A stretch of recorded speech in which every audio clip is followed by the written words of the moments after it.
más adelante se realizaron ciertos experimentos con las partículas.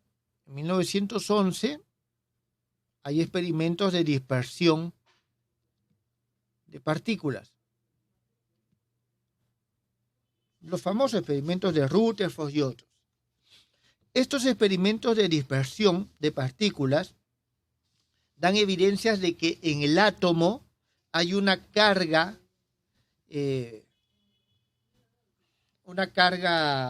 positiva muy concentrada, muy masiva en el centro y cargas negativas alrededor. Entonces estos experimentos nos dan un modelo del átomo.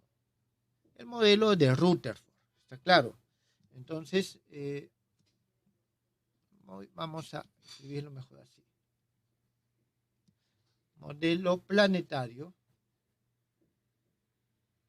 del átomo, a partir de estos experimentos. Y aquí nosotros tenemos de que tenemos un núcleo cuyo radio esté en la orden de 10 a la menos 13, 10 a la menos 12 centímetros, y tenemos de que las dimensiones, le voy a poner así, A del átomo, están en la orden de 10 a la menos 8 centímetros. Entonces, nosotros tenemos esta relación. Y de nuevo, viene otro problema que no es resuelto por la física clásica. ¿Está bien? Clásicamente, este modelo planetario no es estable. Es decir, no pueden existir los átomos, no puede existir nada. Entonces, para solucionar esto, Bohr postula lo siguiente. 1. Solo son posibles órbitas separadas discretamente.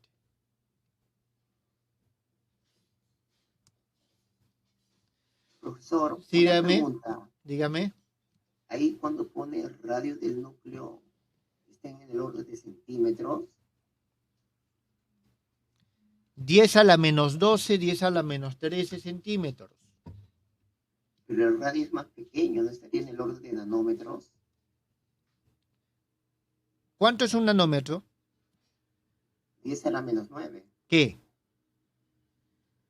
Metros por segundo. Nanómetro.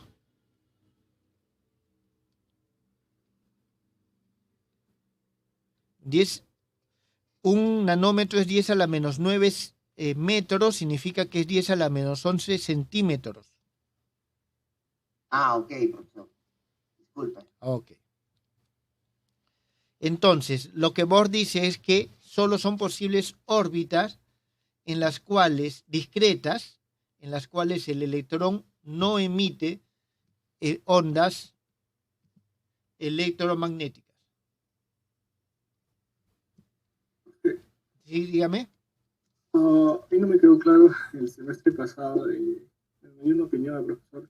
Cuando Bohr indica esto, lo hace de esta manera en el sentido de que en ese momento creo que estaban analizando el átomo de hidrógeno. Pero esto de las órbitas discretas, ¿se podía, o Bohr, mejor dicho, lo planteó en el sentido de cualquier átomo o específicamente para el átomo de hidrógeno? A ver, lo planteó para cualquier átomo, pero él, y lógicamente cualquiera de nosotros, en base a su presupuesto, hace los cálculos para el átomo más sencillo. ¿Cuál es el átomo más sencillo? Ok. ¿Está claro? Sí, ya quedó claro. ¿No? Entonces, siempre vamos a buscar nosotros hacer un presupuesto. Los modelos físicos se basan en lo siguiente. Tengo un problema, hago un presupuesto, soluciono o lo aplico al problema más sencillo que exista de ese. Y si me da resultados correctos, entonces, ok, sigo adelante y comienzo a hacer los casos más complejos. Y cada vez que haga un caso más complejo, añado una complejidad más. ¿Está bien? Entonces, es un paso. No voy a ponerme a resolver el caso más difícil porque puedo no llegar a nada y echar a perder una hipótesis que es válida. El otro presupuesto es la emisión o absorción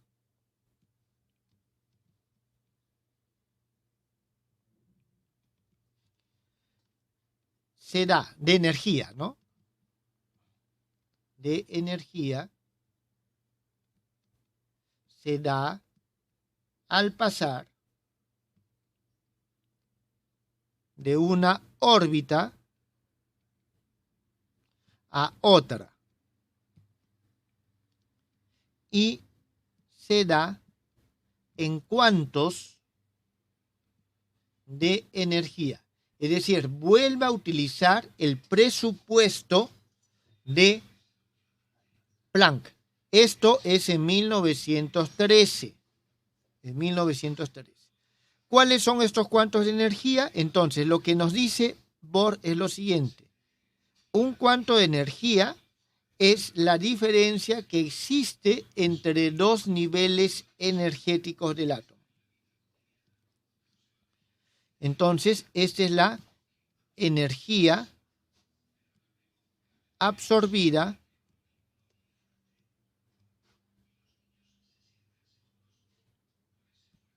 o emitida,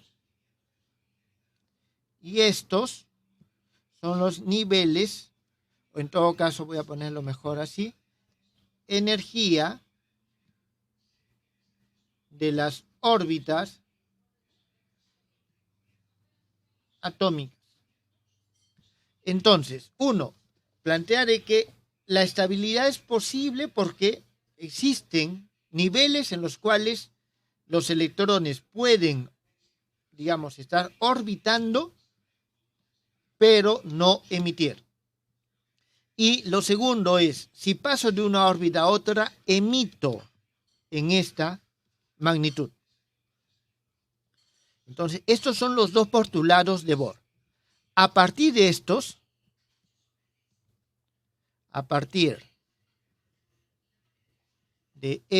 postulados, se demuestra, yo asumo que ya lo han hecho y si no lo han hecho, jóvenes, revísenlo, está en varios textos, que el momento angular es proporcional a la constante de Planck. ¿Está bien? Si somos rigurosos, en realidad, lo que se tiene es que el momento generalizado, ustedes ya han llevado mecánica clásica, el momento generalizado asociado a la coordenada phi es igual a NH. Realmente eso es. Entonces, esto es lo que se conoce como la condición de cuantización de Bohr.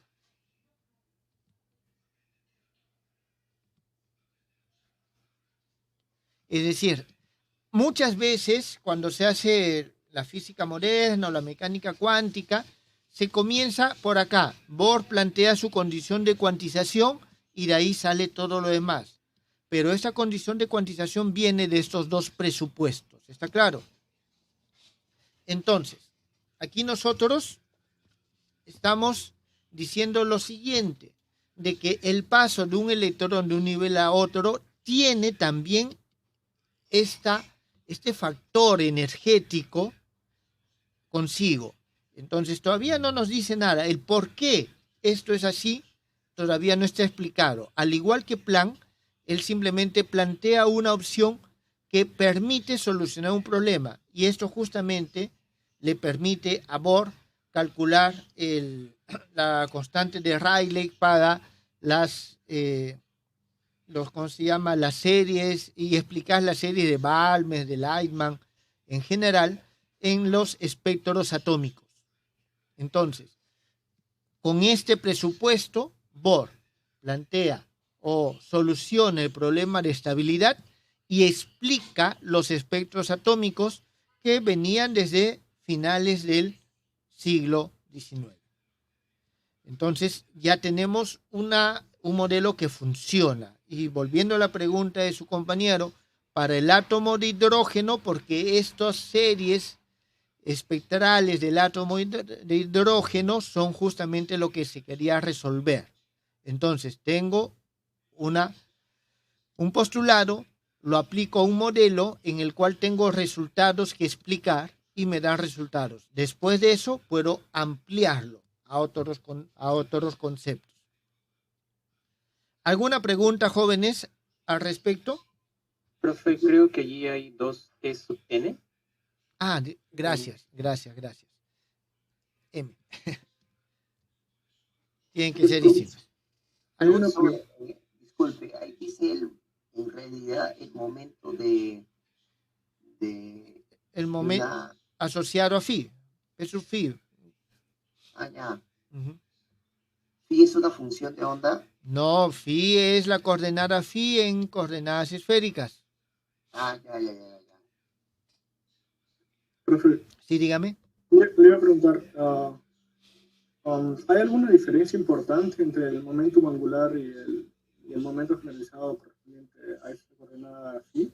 Porque, bueno, muchas veces, bueno, cuando tratabas con tu mecánica hamiltoniana aparecían estas variables, pero al final esto se interpretaba, bueno, como el L, ¿no? En algunos casos.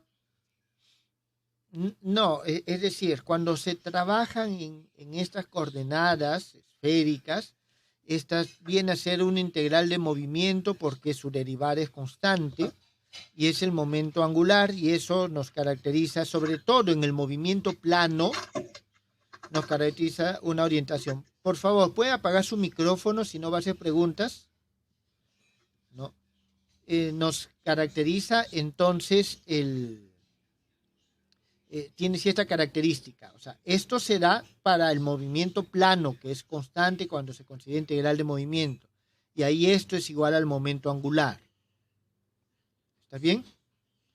Normalmente nosotros elegimos una dirección tal que los otros momentos, digamos, sean ceros y solamente me quede este momento angular. Por comodidad. Sí, ya lo entiendo. Uh-huh. Muy bien. Entonces tenemos nosotros esto. Bien, ya tenemos explicado, solucionado la estabilidad del átomo. Ya nuestro mundo es posible. Pero, ¿por qué se puede dar esto? Entonces, de ahí viene, en 1924, de Broglie. Y él postuló el dualismo. ¿Está bien? Postuló, voy a ponerlo así, que el dualismo onda-partícula no es exclusiva o exclusivo de la luz. Es decir, hemos visto que la luz tiene comportamiento ondulatorio y tiene comportamiento corpuscular. Y lo que postula de Broglie es de que no solamente la luz tiene ese comportamiento, sino que las partículas también. ¿Está bien? Entonces, los objetos, voy a ponerlo así, materiales, también tienen comportamiento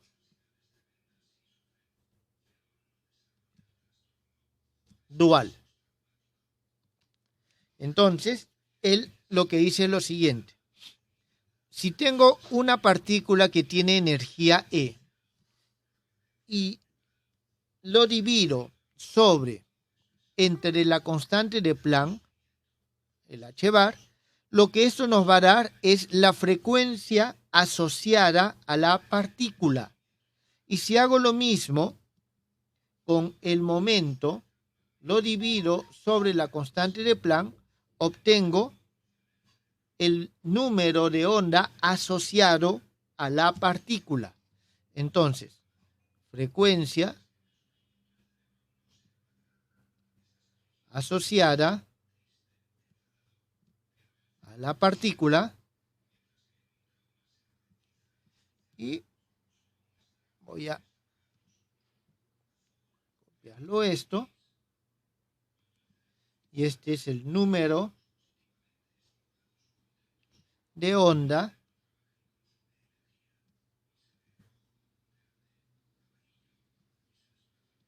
aquí vamos a ver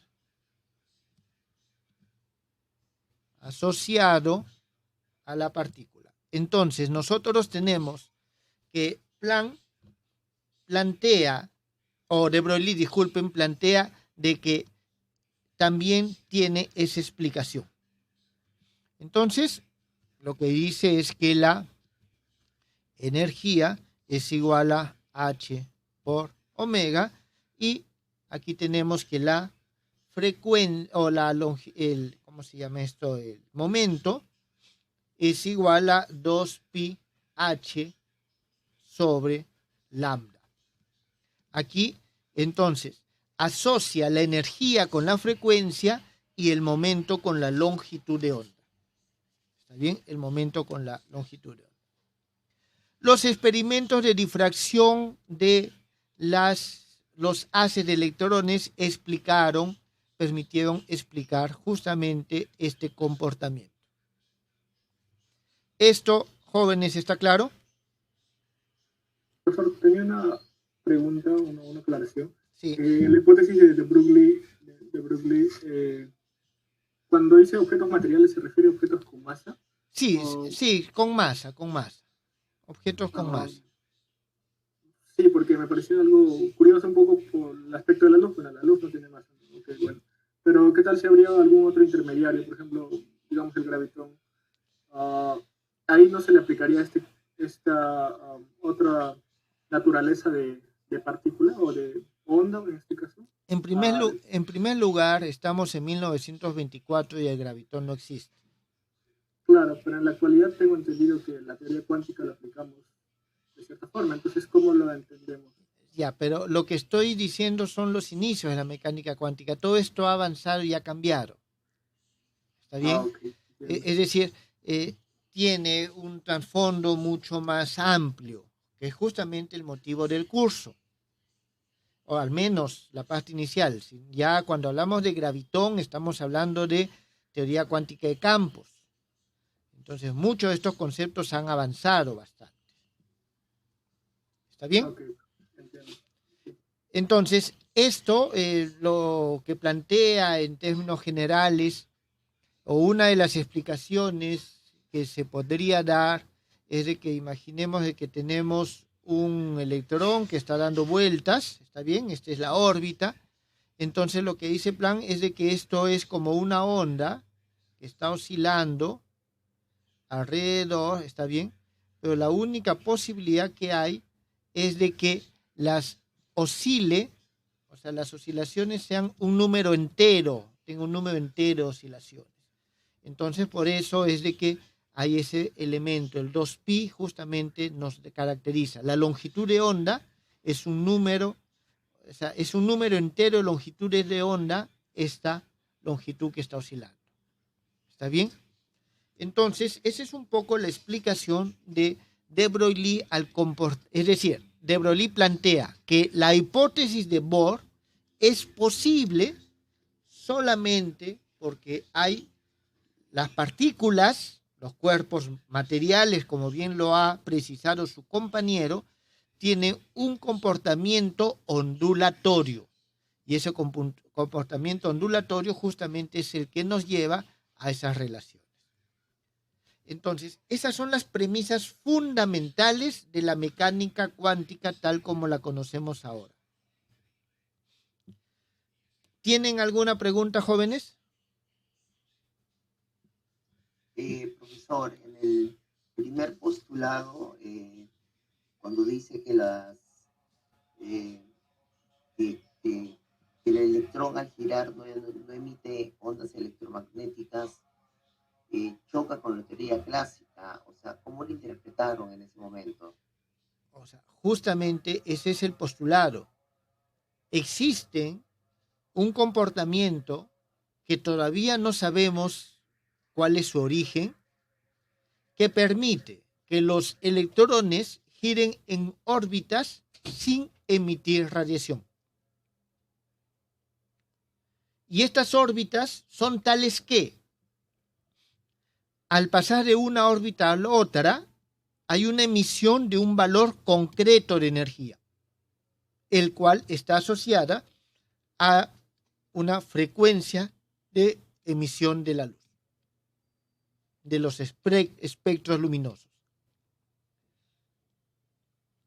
Entonces, por eso es un postulado. Esas son las condiciones. Así es. Pongo esas condiciones, son postulados, eso debe existir. No sé por qué, sí, pero existe. ¿Está claro?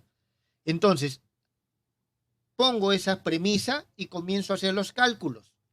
Y encuentro que los espectros energéticos son perfectamente explicados por eso. La estabilidad del átomo, entonces, que es estable, está asociado con fenómenos que ya han sido observados. Significa que esta premisa debe ser cierta. ¿Está claro? O la asumimos como cierta. O sea, si la asumimos como cierta, explicamos un fenómeno. Entonces, esta teoría me permite explicar esto, hasta que aparezca alguna otra teoría que lo mejore, lo supere, lo explique, o algún otro experimento o efecto que no pueda ser explicado y la deniegue. ¿Está claro? Ya. Entonces, profesor, dígame. Una pregunta, no estoy atento. El radio del núcleo, ¿qué dice debajo? O sea, esto es el radio atómico, que le llamo A. A, atómico. Sí, atómico simplemente. Atómico. ¿Está bien? Lo llamo simplemente A, porque normalmente se asocia el valor de A con un A sub 0, que es el radio clásico del electrón a partir de los cálculos de Bohr, y es algo que vamos a utilizar como un parámetro recurrente. ¿Está bien? Ah, ya, profesor. Muchas gracias. ¿Alguna otra pregunta, jóvenes?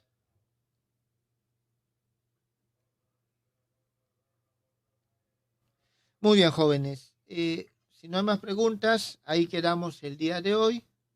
La próxima clase estaremos viendo los resultados o las consecuencias de justamente esta hipótesis de De Broglie de que los cuerpos materiales o con masa tienen comportamiento ondulatorio. Significa tengo que asociarles una función de naturaleza ondulatoria, que es la función de onda. Entonces vamos a ver un poco esas características. Bueno, jóvenes, muchas gracias.